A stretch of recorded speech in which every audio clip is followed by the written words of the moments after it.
what qualities, what traits do you need to get the most out of a mentor? So I just want to encourage you and maybe challenge you a little bit to not go into mentorship half-cocked. Do not, one of my pet peeves is wasting my time and other people's time. Do not waste a mentor's time. If you ask someone to mentor you, take their time seriously. Welcome to the EQ Gangster podcast, where you will learn practical tools to grow your mental and emotional health and intelligence to be the best version of yourself, both at work and at home. It is real, raw, and transformational. The journey of emotional growth isn't easy, but it's worth it. I believe in you.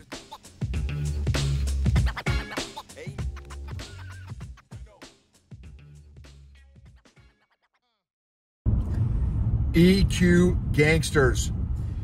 This episode is going to be about mentorship and some of the principles that I am, kind of espousing as within Arrowhead Leadership Consulting for the ALC coaches, the Arrowhead coaches that we have kind of in the pipeline a little bit, just some of the principles that I think are important in leader developers, people that are into leader development. So again, that's going to be the episode is mentorship, about mentorship and then some of the principles.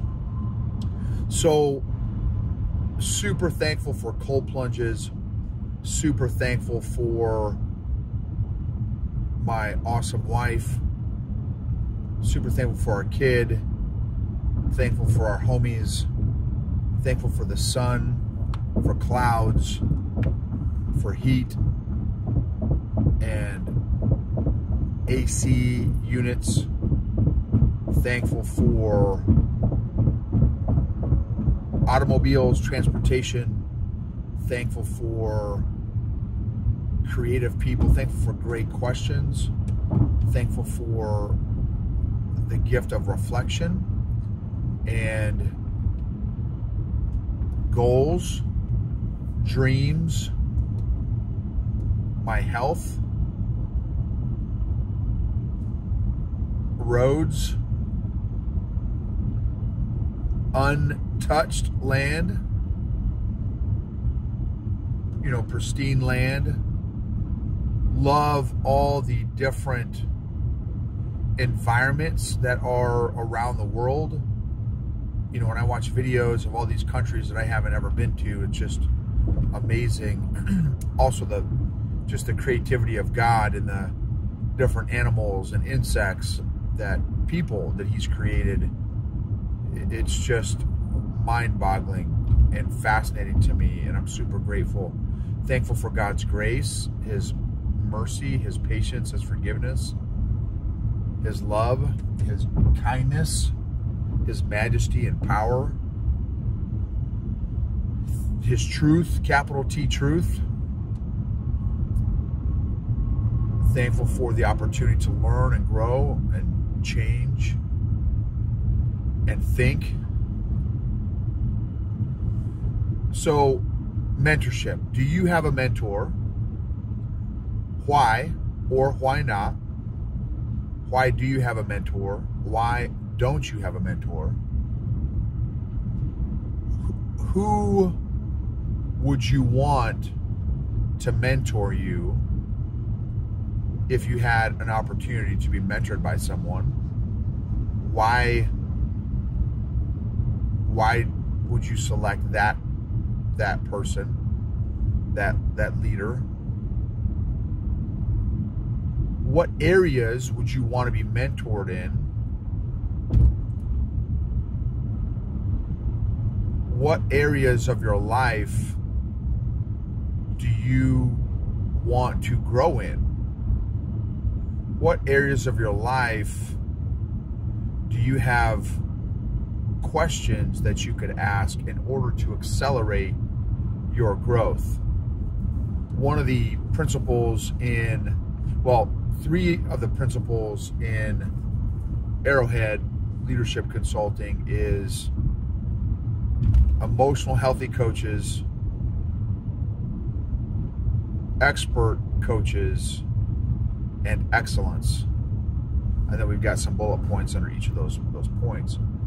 And under that first principle, one of the SOPs that I'm creating within ALC is all the coaches have to that work with us have to be coached at least once a month by me or by somebody else. So they can be coached by anybody they want to,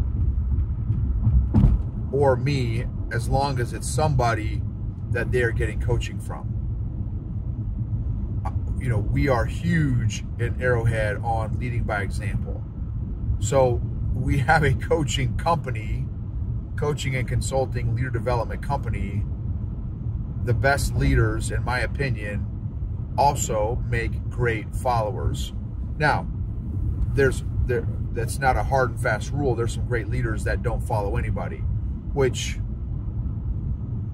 I think leaves a tremendous amount of room for growth, and also can potentially reveal or leave some big blind spots in that leader, even if they're great leaders. I'm a little reluctant to follow a leader that is not following somebody else, because I've seen a lot of leaders go south at various points throughout their careers if they don't have some sort of anchor or accountability, left and right limit, guidance, mentorship, coaching. So as a leader, I think it's important to put in those systems to help.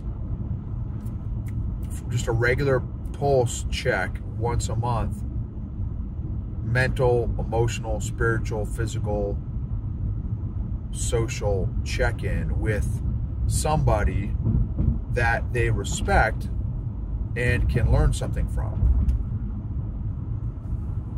One of my clients, I asked, he's a big CEO, I asked him, I said, how many people in your social circle or your professional circle challenge you? I think I asked him his social circle, and without hesitation, he said, absolutely nobody. And I was like, dude, are you happy with that? Are you cool with that? Are you okay with the fact that nobody in your circle challenges you? Like, that is, for me personally, that would not be how I would like to roll. I like to be challenged by people. I like to be around people that challenge me. I mean, every person in Arrowhead challenges me in different areas. Their leadership, their thinking, their intellect, their EQ, their whatever, their perspective, their leadership. Like, I get challenged by everybody in the company, and that's a great. I love that. I love that personally. And evidently, other folks, I guess, that's not, it doesn't matter to them. They don't want to be challenged, maybe. I don't know. That's just, I can't relate with that. So back to the mentorship is, who are you looking for? Who would you want to be mentored by given the opportunity? Next thing, are you prepared to receive mentorship? Mentally, emotionally, spiritually, physically, socially. Are you teachable? Are you hungry? Right? So now the principles I was talking about. So Patrick Lencioni, in his book, The Ideal Team Player, did a bunch of research. The ideal 3 traits of a ideal team player is hungry, humble, and smart. I've kept 2 of those and added some of my own for the Arrowhead Coaching is hungry, humble, curious, EQ, emotionally intelligent, empathetic, which is an aspect of EQ, and appreciative. Those are the principles. So for us as coaches, as leader developers, I want us to model the traits and characteristics that make, I feel, great leader developers. And I think it takes each one of those, and I'm sure there's more that could be added to that list. And we have some other internal ones, but those are some of the external facing ones. Those are the qualities I feel make great leader developers. So again, back to you, what qualities, what traits do you need to get the most out of a mentor? So I just want to encourage you and maybe challenge you a little bit to not go into mentorship half-cocked. Do not, one of my pet peeves is wasting my time and other people's time. Do not waste a mentor's time. If you ask someone to mentor you, take their time seriously. How do you do that? You show up to every coaching session, every mentorship session, prepared. What do I mean by that? Have at least 3 to 5 questions ready to ask that mentor based on the area or areas you're wanting to grow in. And maybe you only hit one of those. Well, then you can save 2 through 5 for the next coaching session. Maybe you get through all of them, or maybe you come up with 5 new ones on the spot based on where you're at in your journey, in your growth journey. Always come to a coaching session prepared with questions. So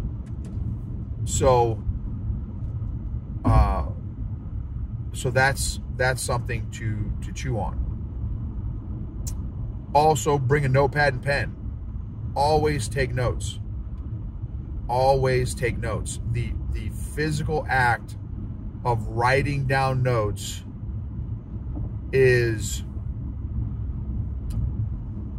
it goes in your long-term memory. Yes, you can type notes. That's not as effective in remembering information as writing down notes old school with a paper and pen, pencil and pen. So take notes. Another thing I would encourage you to do to really take advantage of a coach or a mentor's time is at the beginning of each session, let them know, hey, here are the notes I took from last session.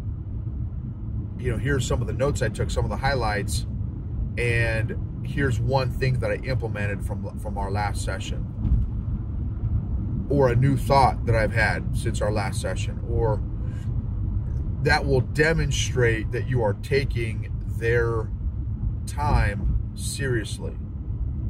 Then another thought is that I would encourage just as a suggestion is write them a handwritten note. There was probably the most financially successful couple that I've ever sat down with. I sent them a handwritten letter of the 12 lessons that I got from them when they made time for me. And from a financial perspective, their time is worth a lot of money. So those are all some ideas in how to really show your mentor that you are taking their guidance seriously. And then here's another one. This is huge. This is huge, y'all. Is who are you mentoring? Who do you want to mentor? What are the kind of people that you'd want to mentor? When you get lessons from your mentor, who can you pass those lessons on to? Is there somebody? Now, you can do it informally, like at work. Hey guys, sat down with my coach, got a couple thoughts that I thought were helpful for me. Just throwing this out there. Now you're adding value to your team. And you can find 1 or 2 people, 3 people, whatever your bandwidth allows for, and start mentoring someone in your social or professional network that you feel either in the same field, or they're younger, or you got a good connection with. And it doesn't have to be professional. Maybe it's in relationships, marriage, spiritual. They need some spiritual coaching, mentorship.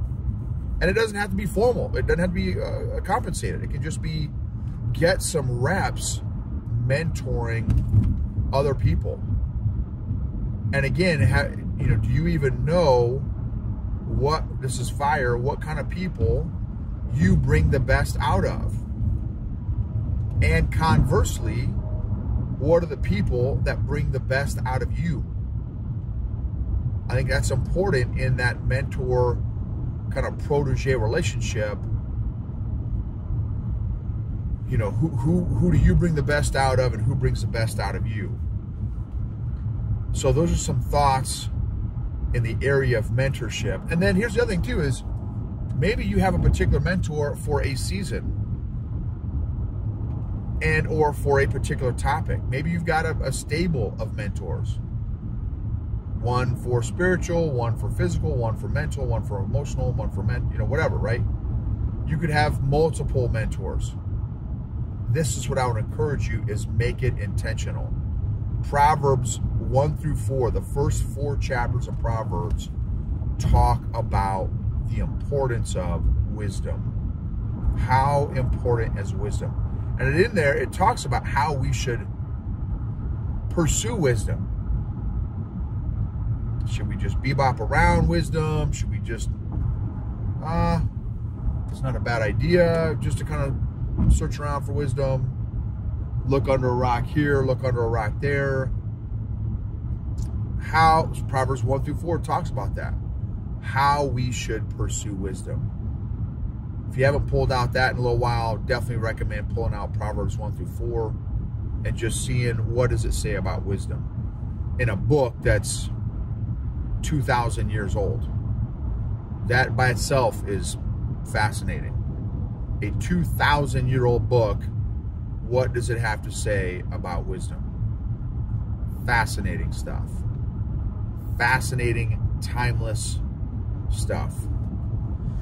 So be intentional, reflect on the wisdom. I would schedule maybe a time after sitting down with your mentor, schedule some time to reflect on, hey, I'm going to spend 10 minutes this on Wednesday at 3 o'clock, and I'm going to reflect specifically on the wisdom that I got from my mentor. That's huge. That's another one. Journal about the skinny you got from your mentor. So lots of ways to marinate on and develop your own wisdom, personally and professionally, if you take it seriously. If you don't take wisdom's right, here's another great quote I've heard. What you respect, you attract. What you disrespect, you repel. What you respect, you attract. What you disrespect, you repel. So if you don't respect wisdom, wisdom may run from you. When you respect wisdom, you will attract wisdom. And then here's another monster one in this topic. How teachable are you? Again, are you mentally, emotionally, spiritually, physically, socially ready to receive wisdom from a mentor?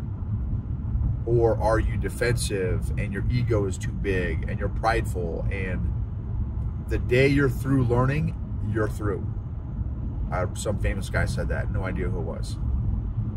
The day you're through learning, you're through. So how seriously do you do you treat wisdom, and how teachable and coachable are you?